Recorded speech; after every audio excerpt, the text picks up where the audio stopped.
May 1st, 1994.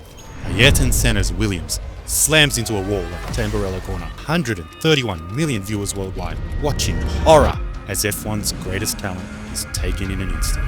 But wait, why am I showing you this absolute tragedy when we're talking about the most miraculous, marvelous, wonderful fabric textile that saves lives? Carbon fiber.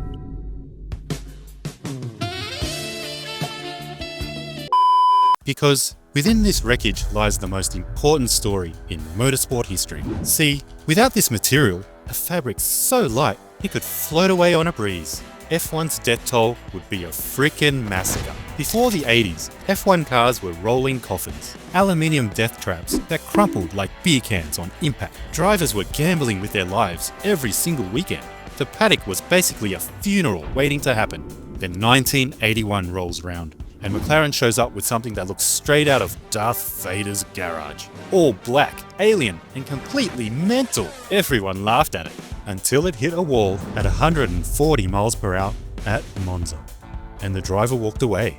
No stretcher, no ambulance, no tragic press conference. That crash should have been another horrifying F1 statistic. Instead, it kickstarted the most insane engineering arms race motorsport has ever witnessed. Two teams, McLaren and Williams, pushed this miracle material to its absolute limits. For 15 years, they battled like mad scientists with no adult supervision.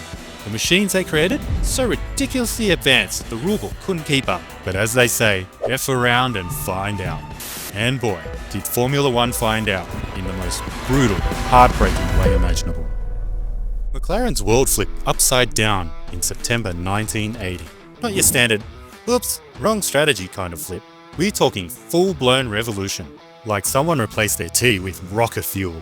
Ron Dennis marches into the factory like a man who already knew he owned the place. Which, spoiler alert, he soon would. His vision turned McLaren from a racing team into a full-blown empire where even the pencils had to line up straighter than 1990s Baywatch. First order of business? Grab John Barnard, this engineering wizard whose brain was living in 1995, while everyone else was still figuring out 1980. The paddock called him bonkers. Ron, on the other hand, called him brilliant. That's the difference between a loser and legends. I'm Ron Burgundy? Right there. Their mad idea? Carbon fiber. This stuff was so space age back then, it might as well have been alien technology. Barnard had been shopping this concept around the paddock like a door-to-door salesman with the world's hardest pitch. Hey, want to build a race car out of fancy fabric? Everyone laughed him out of the building. Even Colin Chapman at Lotus, the bloke who revolutionized everything else in F1, basically told him to go jump in a lake. But Ron Dennis, while others saw cray-cray, this man smelled glory with a side of cash. So 1981 rolls around, and McLaren rocks up with this sleek black car. The paddock erupts in laughter. What's it made of? Grandma's curtains? Everyone's thinking McLaren had totally lost the plot and was about to get embarrassed. Then came Monza, the Italian Grand Prix. John Watson absolutely wrecks his carbon tub at 140 miles per hour. The crowd falls dead silent. The teams freeze like that slurpy brain freeze on a 100-degree day.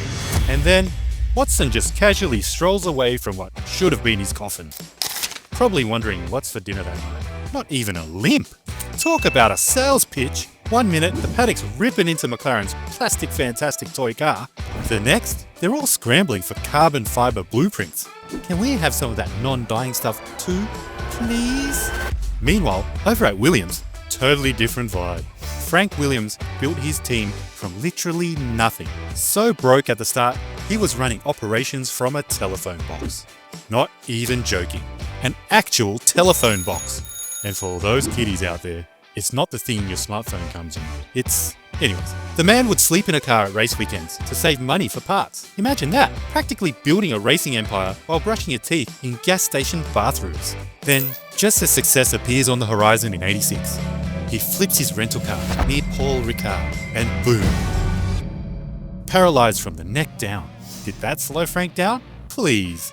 The man ran his racing empire from a wheelchair, with more fire in his belly than that big-ass dragon from Game of Thrones. He didn't know the meaning of give up. Probably ripped that page right out of his dictionary. Williams operated on pure racing instinct. Fastest driver, fastest car. Forget the fancy marketing nonsense. By 1980, they had Alan Jones. This Aussie who drove like everyone else had personally insulted his mother, his country, and his dog. Williams dominated, snatched the championship, and sprayed champagne in people's faces. Simple as. But F1 waits for no one. Your champagne's barely flat before everyone's plotting to take you down. By 83, McLaren sweet-talk Porsche for turbo power. Williams, they landed the ultimate prize, Honda. And if you know anything about 80s F1, you know that's like finding the golden ticket in your chocolate bar. Game on. Come 86, Williams had speed that could rearrange Grandma's dentures. McLaren had the smarts, both deadly in completely different ways. Then came Adelaide, the final race, the title showdown, the big kahuna. Nigel Mansell just needed third place to become champ. Easier than finding a beer at a barbecue, right? Then halfway down Adelaide Straight at 180 miles per hour, bang! The left rear tyre blows, the car goes sideways, sparks flying. Williams immediately called in Nelson Piquet for safety checks, basically gift wrapping the championship for McLaren's Alain Prost. The professor crossed the line running on vapour. Classic brain over brawn moment. Checkmate. But both teams had become so obsessed with beating each other that nobody stopped to ask where this madness might end. They were charging towards a cliff edge at full throttle with the brake lines cut. F1 was getting quicker and more dangerous with every passing race. As they headed into 1987, neither team showed even a hint of backing down. If anything, they were about to go full retard, man. Never go full retard. And trust me, the real insanity was only just getting started. Just when Williams thought they had the formula sorted, Honda pulls the motorsport equivalent of dumping someone via text. While they're planning the wedding. Absolutely savage. It's 1988, and McLaren rocks up to testing with their new MP4/4. But hold up, Honda engines? The same ones powering Williams to glory? Yep, Honda ditched Williams. But McLaren didn't just poach an engine supplier. They performed a full-on corporate heist that would make Ocean's 11 look like child's play. Yeah, they nabbed Ayrton Senna from Lotus 2, pairing him with Alain Prost. It was basically assembling the Avengers of motorsport. Iron Man and Captain America in racing suits. If you weren't McLaren in 88, you weren't racing for wins. You were competing for participation awards, like it was kindergarten sports day. That McLaren was supernatural, black, low, menacing, with a turbo howl that could make banshees cover their ears. When it appeared in the paddock, other teams' mechanics would literally stop working just to stare at it like they'd spotted a UFO. The car won 15 races from 16. The only reason they didn't sweep the entire season? Senna crashed while leading at Monza. With a lead so massive, you could have gone for pizza, eaten it, and still made it back for second place to show up. Meanwhile, poor Williams is sitting there with a sad face. Honda's gone. The replacement Judd engines have all the power of an asthmatic hamster on a treadmill.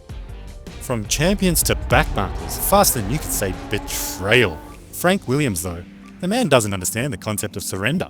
Probably never even learned how to spell it. So what does Frank do? Hires this skinny bloke called Adrian Newey, who looks like he'd get blown away in a strong breeze, but whose brain operates in another dimension entirely. By 92, Williams is redefining what a racing car can do. Active suspension making the car dance.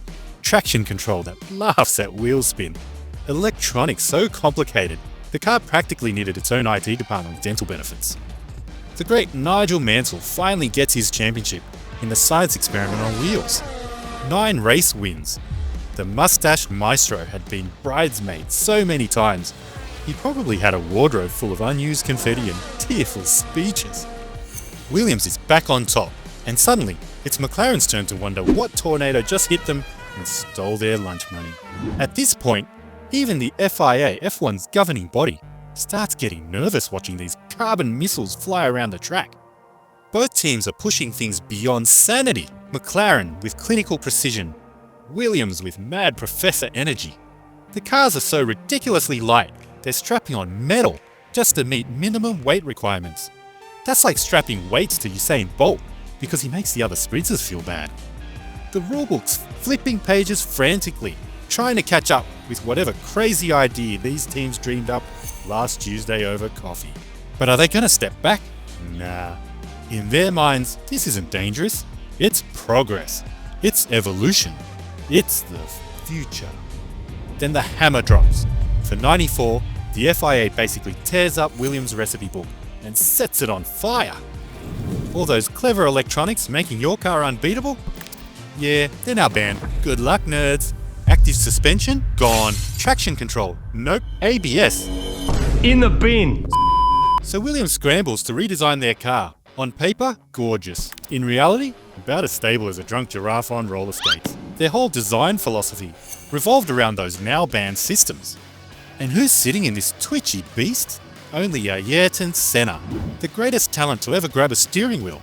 Before Imola, he'd been telling friends the car felt unpredictable, like it was actively trying to take him out. When the guy who could drive a shopping cart to victory says a car scares him, alarm bells should be a ringing. The engineering war between McLaren and Williams had pushed Formula One to the absolute razor's edge. Two teams so obsessed with beating each other, they'd forgotten to ask the most important question in racing. Where's the line between pushing limits and crossing them? They were about to find out, in the most heartbreaking way imaginable.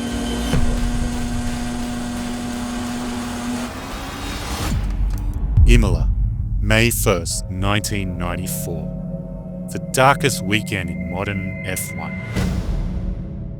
A horror show that no one saw coming, but everyone should have feared. Friday kicks off with Rubens Barrichello catching air at 140 miles per hour. His Jordan smashing into barriers with the kind of impact that makes you feel it through the TV screen. The paddock goes silent, breath held collectively like they were all underwater. Everyone exhales when Rubens waves from the medical center, banged up but alive. But this warning shot was ignored like it was spam email. Then Saturday happens. Roland Ratzenberger loses his front wing at 190 miles per hour down the Imola straight. No downforce means no steering. No steering at that speed? It's like trying to redirect a meter in your thoughts. It's the first F1 death in 12 years. The paddock is absolutely shattered. Drivers are actually questioning whether they should race. Mechanics looking at their cars differently. Like they suddenly realize these weren't just machines, but potential weapons. And then, somehow, unbelievably, they decide Sunday's show must go on. Because that's what racers do, right? Keep pushing forward, even when every instinct is screaming to hit pause. Senna's in pole position, but not the laser-focused Senna we know. He spent the night before on the phone talking about quitting, spent the morning organising a driver's safety meeting. The man can practically smell disaster in the air like ozone before a lightning strike. Then it happens. Lap 7, Tamburello corner. Something breaks on his Williams. The car darts right at 190 miles per hour, straight into concrete that doesn't yield an inch. The impact is so savage, a piece of suspension punches through his helmet like it's made of wet cardboard. Game over. In the McLaren garage, Ron Dennis watches with the kind of frozen horror reserved for witnessing history's darkest moments. At Williams, Frank Williams sits in silence. The man who survived his own massive accident, now watching someone else fail to survive theirs. The two architects of F1's carbon fiber revolution, seeing their shared worst nightmare unfold in real time. 3 million people line Sao Paulo's streets for Senna's funeral. His rivals carry his casket. Prost, the man who couldn't stand sharing a garage with him, now sharing the weight of his coffin. Brazil declares 3 days of national mourning, practically a state funeral. This wasn't supposed to happen anymore. Not with carbon fiber. Not with modern safety. Not to Senna, the man who seemed more superhero than human behind the wheel. After Senna, Ron Dennis channeled his grief into a safety crusade, pouring millions into research like a man possessed. The perfectionist who once chased performance down to the micron, now asking, what's the point of first if drivers don't come home? Formula One transformed literally overnight. The FIA didn't mess about with half measures or committee meetings. Aerodynamics got slashed, engine power got capped. Speed itself became the enemy. By the Spanish Grand Prix just 2 weeks later, every single car on the grid had been modified. That's how badly Senna's death shook the sport to its core. As the dust settled, McLaren and Williams took different paths through their shared grief. McLaren built a technology empire, expanding into road cars and scientific research, like they were trying to find redemption through innovation. Williams fought to keep its independent spirit alive for almost 2 decades, only to succumb to financial pressures in 2020. But look at today's grid, and their revolutionary legacy is everywhere. What stopped Romain Grosjean from becoming a human fireball in Bahrain in 2020?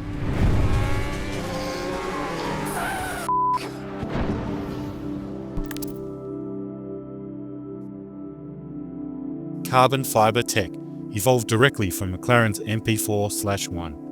The survival cell that protected Fernando Alonso when he crashed in Australia in 2016? It's all thanks to the McLaren-Williams arms race. The Spaniard's car looked like it had been put through a blender, completely demolished, but the carbon fiber cocoon around him, perfect. He literally climbed out, dusted himself off, and was giving interviews while the marshals were still figuring out how to sweep up his car. Of course, McLaren and Williams didn't invent carbon fiber. Eggheads did, and NASA supercharged adoption of it in the 60s for rockets and spy planes. But what these F1 maniacs did was grab this space-age material and absolutely thrashed it within an inch of its life to see what would hold up and what would shatter. They were basically running motorsport's most dangerous R&D lab, with drivers crazy enough, or brave enough, to volunteer as test pilots without the safety net. And now, carbon fiber is absolutely everywhere. Those bikes middle-aged guys spend more on than their first car? Carbon fiber. The Boeing 787 Dreamliner? Half of that massive plane is carbon fiber. The same tech that saved John Watson's life back in '81. That fancy golf club promising to fix your horrible slice? Carbon fiber. Though, let's be honest, it's definitely your swing that needs to work, not your equipment. No carbon fiber in the world can fix that. What's properly mind-blowing isn't that Williams eventually sold their team, or McLaren expanded beyond racing. It's that their rivalry accidentally revolutionized, well, practically everything with wheels, wings, or moving parts. When you watch those cars screaming around tracks today, you're watching tomorrow's tech getting absolutely hammered within an inch of its life. Because today's insane F1 innovation is tomorrow's normal. The greatest rivalry in Formula One gave us heroes like Senna and Prost, moments like Mansell's exploding tyre, and finally, tragedy at Imola. But from that dark day came a revolution in safety that saved countless lives. So next time someone tells you it's just cars going round in circles, you hit them with the truth. Without this rivalry, without this obsession, without these two teams refusing to back down, our world would literally be built differently. Not just racing. Actual planes, bikes, buildings, and sports equipment wouldn't exist as we know them. And all because two teams were absolutely desperate to beat each other to the next corner. Not bad for a couple of blokes who started out just wanting to win some races, eh?